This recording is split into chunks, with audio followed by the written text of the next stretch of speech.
All right, hey, what's up, y'all? This is Paul C. Tiarina, nutritional therapist, lifestyle and performance coach with the SHT. Thank you so much for spending your time with us today. Remember, we are here to help, we are here to heal, we are here to clarify the confusion and bring confidence to the people that we work with on all health topics because there's so much information and misinformation out there. So please be sure to follow, subscribe. If you find use in this content, like it, share it with other people, and give us comments and questions because that's where a lot of this information comes from. All right, so today I'd like to do a quick review of what it is that we're trying to do with our nutrition. What are we trying to do big picture? I think it's useful to always fall back to this because I think a lot of us, as we go through our little experiments and testing the body for different things and trying to fine tune things, we kind of get lost in the neurosis of that and we get kind of stressed out about how well we're doing with it. Whereas if we can always fall back to these basic concepts, I think it's going to serve us for a lifetime, all right? What are we trying to do with our nutrition? We're trying to eat real food. We're trying to be strategic with our carbohydrates, and we're trying to nurture space in between meals and periods of not eating. That's it. That's the big picture, right? Now, within real food, we have two main focuses. Our first focus is we're eating for nutrients, and we're eating for nutrient density because nutrients are what build this amazing body. Nutrients are what contribute to the structure and form, and they also contribute to all the different functions that happen inside the body. All the different biochemical and metabolic processes require specific nutrients. All right, our second focus with real food is we're eating in a way that nurtures self-sufficiency, the body's own self-reliance, the body's ability to make its own energy, to be metabolically flexible, and to burn fat for fuel. All right, now when we talk about eating for nutrients, we just need to understand that this body is made up of proteins, amino acids, connective tissue, cartilage, tendons, ligament, joints, bone, skin, hair, nails, fatty acids, vitamins, and minerals. And so I need to be eating things that are helping to contribute to the building of those things. All right, so animal meats, traditional fats, full fat dairy products, if you tolerate them, nutrient-dense vegetables. My body does really well with direct nutrient-to-nutrient assimilation, which means that if I want vitamin A, I need to consume vitamin A. If I want muscle meat, I need to consume muscle meat. If I want tendons and ligaments and cartilage and connective tissue, I need to be consuming those things. All right, so this is how we come up with our definition of real food. This also dictates a lot of the things that I'm not going to consume. And it should help me make decisions when I'm at those different junctures. So toxic fats and oils or restaurants or dishes that contain those things are extremely inflammatory and do not contribute to the proper fatty acids inside the body. Breads, pastas, pastries, cookies, candies, chips, crackers, all those things are not things that are building this body. And if I'm getting any nutritional value out of those, it's being outweighed by the toxicity of them. So when I get to these different decision moments, I just need to sit and think, are these things serving me? Are they helping me to build this amazing, beautiful body? All right. So this is how we come up with our definition of real food. All right. Our definition of real food is based on eating for nutrients and also eating in a way that nurtures self-sufficiency.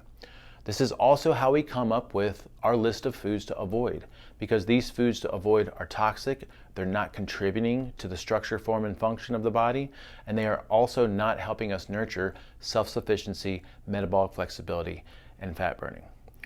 So it's useful to understand, where does energy come from? How does my body get energy? Well, there's two main sources. The first source is going to be fat. And that can be dietary fat from healthy fats, traditional fats, or the fats contained in real food. But then also that includes my excess body fat, right? My body can also get energy from carbohydrates. And when we say carbohydrates, what we mean is dominant sources of starch and sugar. Even though some people may classify broccoli and cauliflower as carbohydrates, the amount of starch and or sugar in those foods is so small.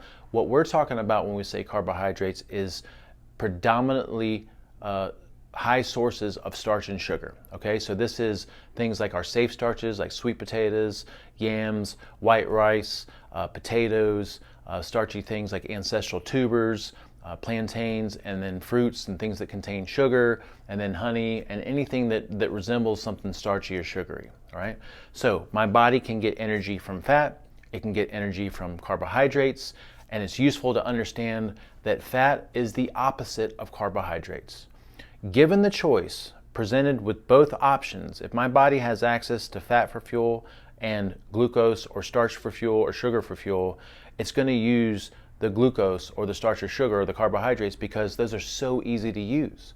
Every cell in the body can use those things, right? So I'm saying that fat is the opposite of carbohydrates because I want us to understand that if I'm trying to train my body how to use fat for fuel, every time I consume carbohydrates, that is the opposite of fat for fuel. And that doesn't mean that we can't consume them, we just have to be strategic about them.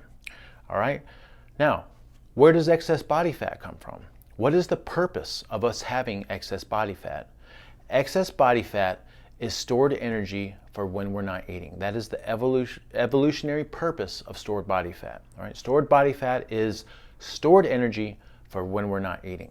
So one common sense thing that we have to do is go through periods of not eating. If this stored body fat is energy for not eating, I have to go through periods of not eating. So this is how we do it. This is how we come up with what we call our ideal day's meals. Ideal day's meal says no carbohydrates first part of the day because I'm trying to get my body to use another fuel source, right? So the ideal first meal of the day, whenever that is going to be something meat and fat based. You can do some low starch vegetables if you want. The second thing is no snacking in between our main meals. Allow that natural space in between meals because remember, excess body fat is stored energy for when I'm not eating, so I have to have periods of not eating. Grazing all day is not going to be beneficial at all for a lot of different reasons, but definitely not for getting my body to learn how to use fat for fuel. And then when I have carbohydrates, dominant sources of starch and sugar, I want to have those carbohydrates a little bit later in the day. All right, preferably with your evening meal or maybe as a dessert after your evening meal. All right, so again, no carbs first part of the day, nurture space in between meals with no snacking, a little bit of carbs at night from real food sources, ideally measured out in small amounts. That's what we mean by being strategic with our carbohydrates. All right, so to put all that together, we're eating for nutrients, we're eating to facilitate this body, we're eating nutrient density, we're eating the things that build this body, right? The animal meats, the traditional fats, the full fat dairy if you tolerate it, the nutrient dense vegetables, and then we're also eating in a way that trains the body how to use its own fat for fuel, which means that we're eating our main meals that contain healthy fats that are packaged with real foods. We're also eating traditional fats to give the body this dietary signal of fat for fuel. And then we're allowing space in between meals and periods of not eating so that the body can tap into its own fat stores for fuel. And then when we consume carbohydrates, we have to be strategic with them. We have to consume them later in the day from real food sources in smaller amounts. All right? So that is how we come up with our definition of real food, and that is also how we come up with what we call our ideal day's meals. Okay, so to bring it back, what are we trying to do big picture? What are we trying to do with our nutrition?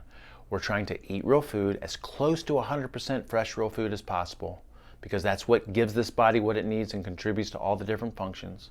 We're trying to be strategic with our carbohydrates. We're not anti-carb or low carb. We just believe in having carbs later in the day from real food sources in moderated amounts. And then we're trying to allow space and periods of not eating because that's where the magic of fat burning happens. All right? Thank you so much for spending some time with us today. We are on a mission to empower the planet with our unique message.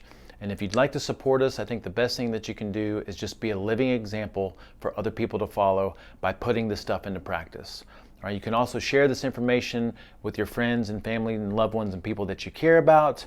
If you'd like to support us, a little bit really does go a long way. You can visit empowertheplanet.com and you can contribute to us in a lot of different ways.